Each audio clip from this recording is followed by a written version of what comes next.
Party తరపున ముఖ్యమంత్రిగా విజ్ఞప్తి చేస్తున్నా, సోదరిమణి సునీత మహేందర్ రెడ్డి గారిని మీ ప్రాంత ఎంపీగా గెలిపించండి. రోజుకు 18 గంటలు మీ మధ్యలో ఉండి మీ సమస్యలు తెలుసుకొని రాష్ట్ర ప్రభుత్వం తరపున మీ సమస్యల్ని పరిష్కరించే బాధ్యత తీసుకుంటుంది.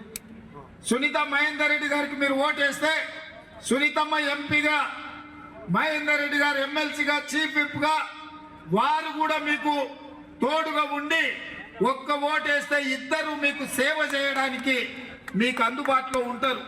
మహేందర్ రెడ్డి గారి గురించి నేను చెప్పాల్సిన పని లేదు. మంత్రి, ఎమ్మెల్యేగా, మంత్రిగా, ఈ ఉమ్మడి రంగారెడ్డి జిల్లా పార్టీ అధ్యక్షుడిగా 35 సంవత్సరాలు మీ సమస్యలు తెలిసిన వాడిగా మీకోసం కొట్లాడుతూనే ఉన్నాడు. మీ సమస్యల పరిష్కారం కోసం పని చేస్తూనే ఉన్నాడు. అట్లాంటి మహేందర్ రెడ్డి గారికి ఎల్బీ నగర్ సందు తెలుసు, ప్రతి సందులో ఉన్న కుటుంబాలు తెలుసు. నాకైతే సగం చుట్టాలు ఇక్కడనే ఉంటారు.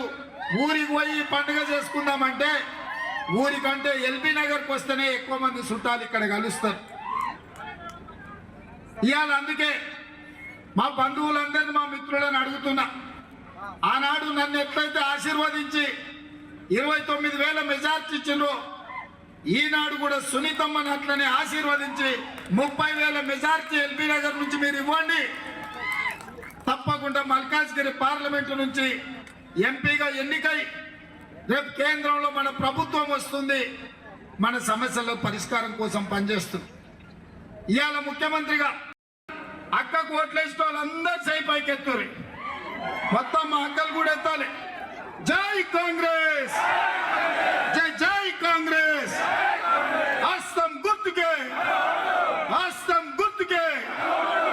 ముఖ్యంగా మహబూబ్నగర్ ఎన్నికలలో తన తర్వాత ఒక సమర్థవంతమైన నాయకురాలిగా, జడ్పీ చైర్పర్సన్ గా అనుభవం కలిగిన సునీత మహేందర్ రెడ్డి గారిని మన అభ్యర్థిగా పంపించి మన మీద నమ్మకంతో భారీ మెజార్టీతో గెలిపిస్తామని చెప్పి ఏ నమ్మకం అయితే మన పైన ఉంచినారో, ఇక్కడ వచ్చిన వేలాది మంది అక్కజెల్లల్ని, అన్నదమ్ములని అందరినీ వేడుకుంటా ఉన్నాను.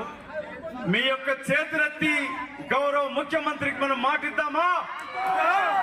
అత్యంత భారీ మెజార్టీ తోటి మన సోదరి సునీత మహేందర్ రెడ్డిని గెలిపిద్దామా? ముఖ్యమంత్రి అయిన